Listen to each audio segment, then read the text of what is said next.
빌립보서에서 사도 바울은 참 여러 가지로 우리에게 좋은 메시지를 많이 주었습니다. 서로를 배려하고 나보다 남을 더 생각하고 함께 그리스도 안에서 교제하라는, 하나가 되라는 그런 메시지이죠. 그래서 우리가 성경을 많이 읽고 기도를 많이 하고 또 예배를 많이 드리는 것도 중요하지만 우리가 그리스도 안에서 서로 교제를 나누고 화합하고 연합하는 것들이 굉장히 중요합니다.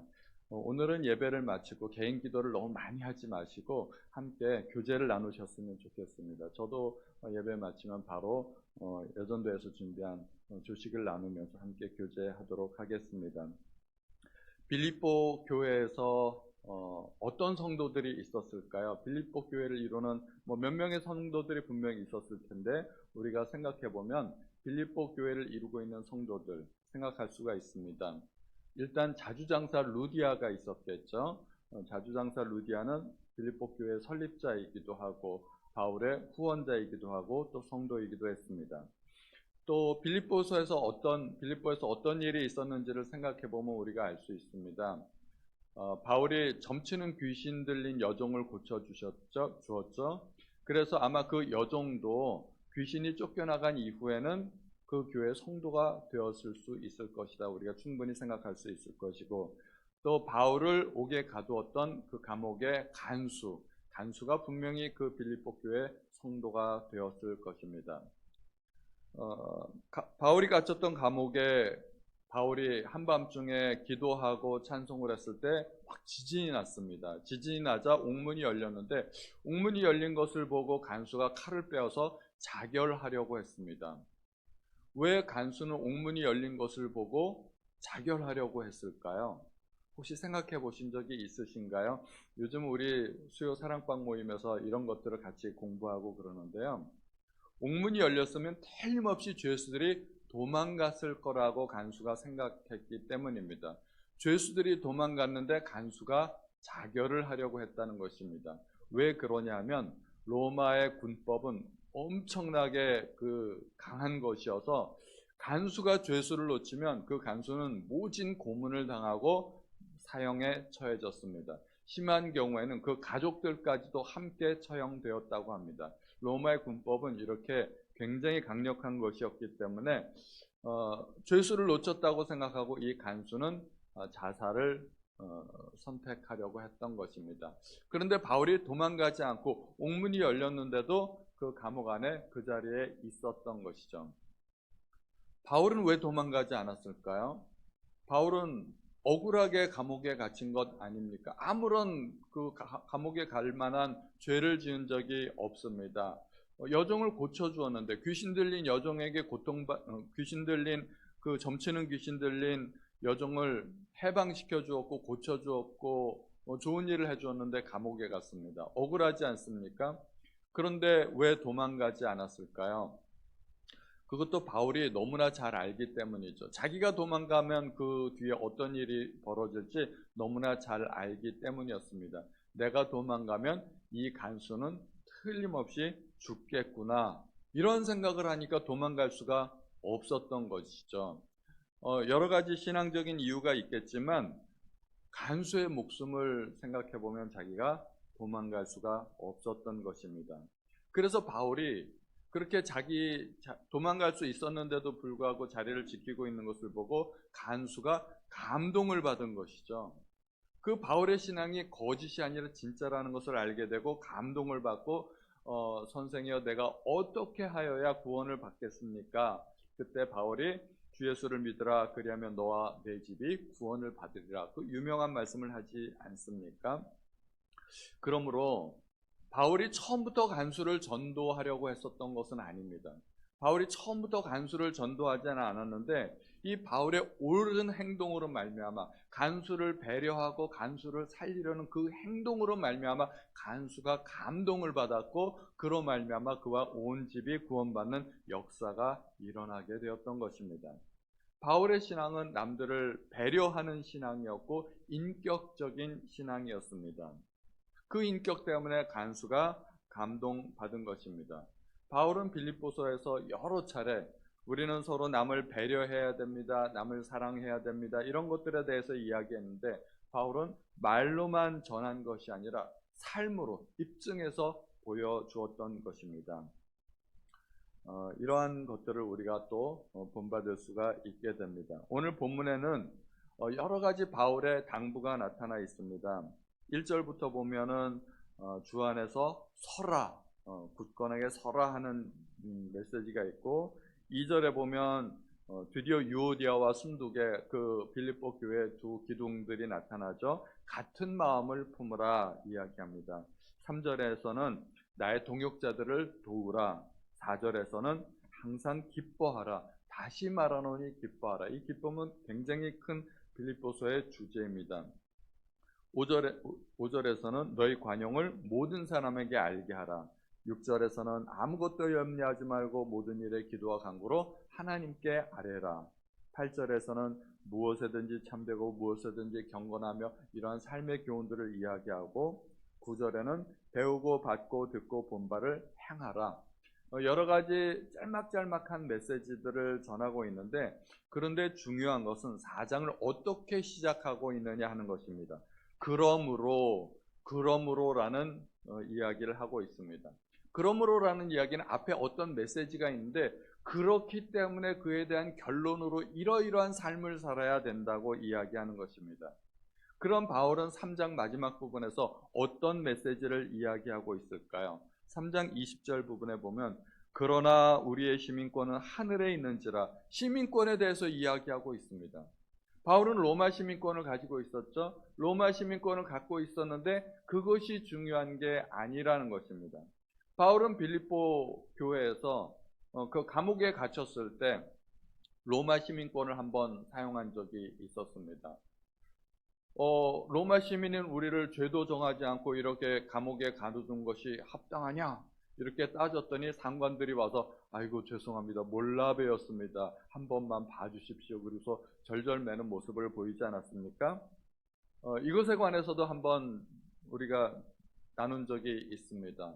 로마 시민권을 감옥에 갇힌 다음에 풀려나고서 사용하는 것이 맞나요?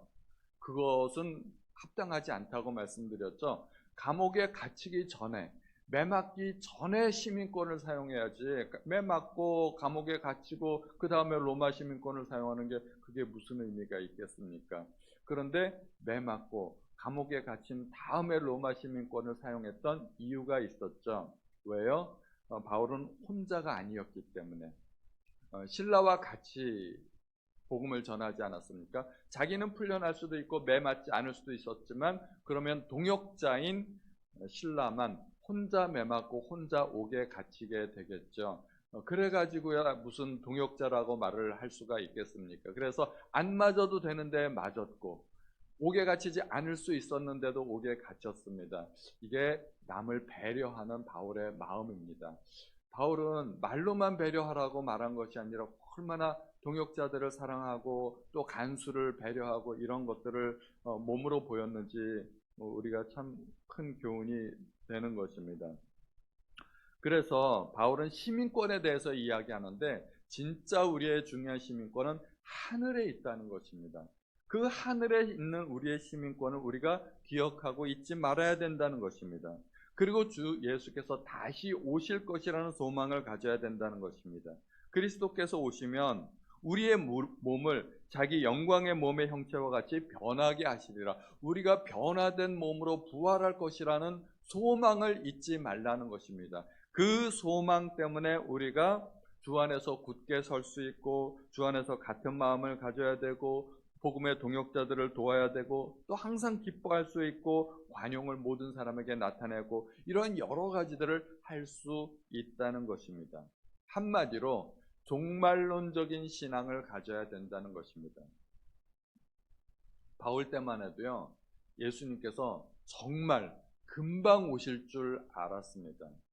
사복음서가 예수님 돌아가신 다음에 금방 기록된 게 아닙니다. 시간이 한참 지난 다음에 나중에 기록이 됐어요. 왜냐하면 예수님의 제자들은 정말 예수님께서 곧 오시리라고 생각했던 것입니다. 우리 살아생전에 아마 예수님 바로 오시지 않겠는가, 적어도 몇 달 이내, 늦어도 몇 년 이내 주님 다시 오실 거라 생각을 하고서 복음서를 기록하지 않았습니다. 예수님 다시 오실 건데 그에 관한 행적을 기록하는 것이 무슨 의미가 있겠나 싶었던 거죠. 바울도 마찬가지였습니다. 예수님 곧 오실 거라고 생각을 했던 것이죠. 그래서 조금만 참으면 주님 오시니까 우리가 힘내자, 열심히 하자, 그런 이야기를 하고 있는 것입니다. 그런데 사실은 그것이 굉장한 신앙의 원동력이 되었던 것입니다.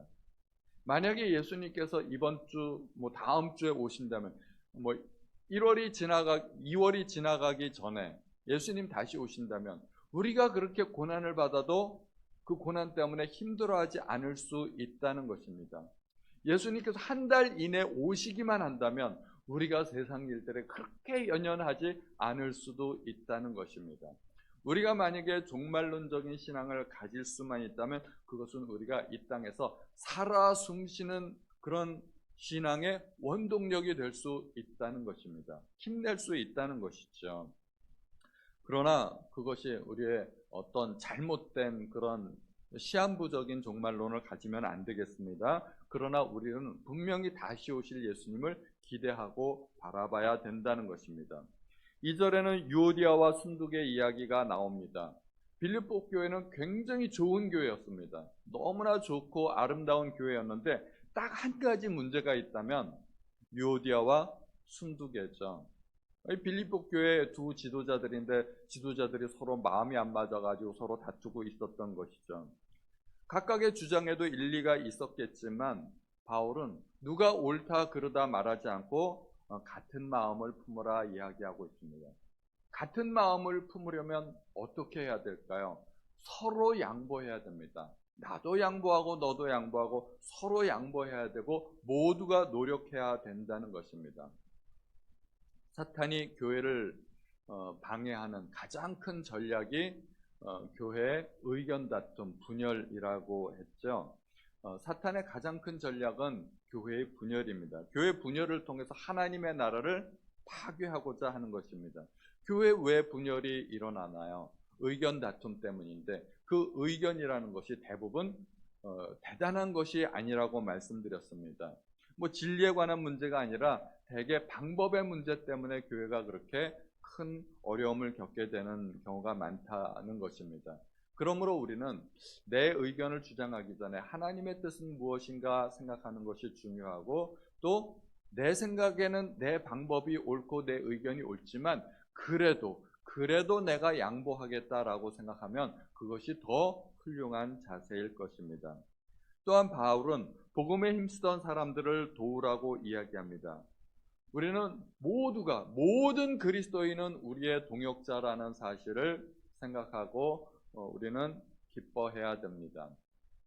제가 어느 전철역에 가니까 어느 한 분이 이렇게 예수 믿고 구원 받으십시오 그 팻말을 크게 써가지고 가슴에 안고 이렇게 서 있더라고요. 추운데 그 추운데 그 밖에 나와서 사람들이 막 지나다니니까 팻말을 사람들한테 보여주면서 전도하는 거죠. 근데 그 모습을 보니까 제가 얼마나 또 감동이 되고 도전이 되는지 몰라요. 아직도 대한민국에는 저렇게 전도하시는 분들이 있구나, 그런 생각을 가지게 되었습니다. 왜 그런 생각을 가지게 될까요? 길거리에서 전도하고 찬양하고 그런 사람들을 보면 우리는 저 사람들이 나의 동역자구나, 나의 동지들이구나, 그런 생각을 갖게 됩니다. 우리 교회 사람이 아니라도 상관없어요. 다른 교회 사람이라도 이단만 아니라면 상관없습니다. 그분들은 다 우리의 동역자들이기 때문입니다. 또 4절에서는 주 안에서 항상 기뻐하라고 이야기합니다. 기쁨에 관해서는 어제도 말씀을 나누었죠. 기뻐하는 것이 믿음입니다.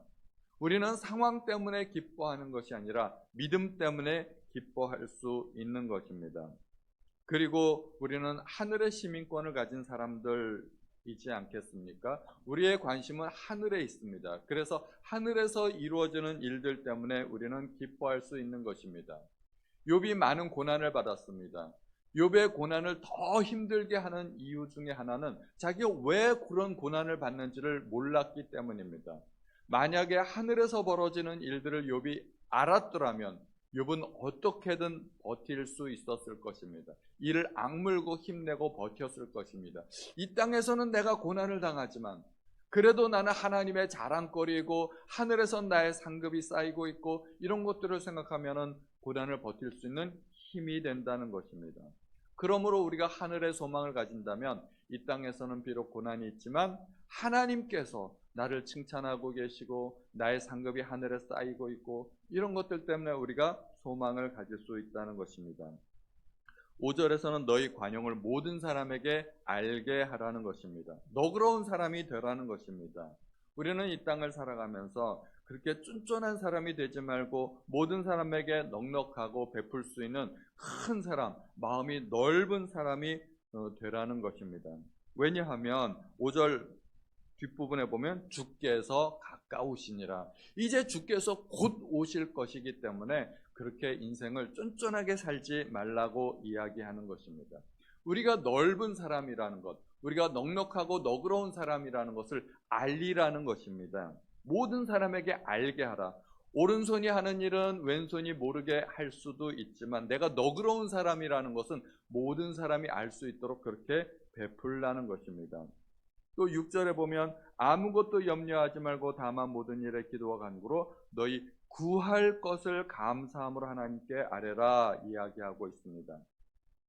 우리가 이 세상을 살아가면서 첫 번째 추구해야 될 것, 하나님의 나라와 의, 그것입니다. 그것은 물론 우리가 첫 번째로 추구해야 될 것이지만 오늘 본문에서는 참으로 다행히 감사하게도 너희 구할 것을 아뢰라 이야기하고 있습니다. 우리가 이 세상에 살아가면서 필요한 것들이 많이 있지 않습니까? 그 필요한 모든 것들을 우리가 하나님 앞에 아뢰 수 있다는 것입니다. 우리가 원하는 것이 많이 있고 필요한 것들이 많이 있는데 왜 얻지 못합니까? 야고보 선생은 두 가지로 이야기합니다. 원하는 것이 있는데 얻지 못하는 이유, 너희가 얻지 못하면 구하지 아니하기 때문이요, 구하여도 받지 못하면 정욕으로 쓰려고 잘못 구하기 때문이라. 그러므로 우리가 얻지 못하는 첫 번째 이유는 구하지 않기 때문에, 두 번째는 잘못 구하기 때문에, 이 두 가지 원인 때문에 우리가 얻지 못한다는 것입니다. 구하는 자가 받을 것이고 찾는 자가 찾을 것이고 두드리는 이에게 열릴 것이라고 분명히 주님도 말씀하셨는데 우리 앞에 닫혀진 저문을 보고 에이 닫혔네, 나는 못 들어가겠네, 그리고 포기하고 돌아선다는 것입니다. 두드리면 열리는데 그러므로 두드리시기 바랍니다. 구하시기 바랍니다. 내가 잘못 구하면 어떡할까?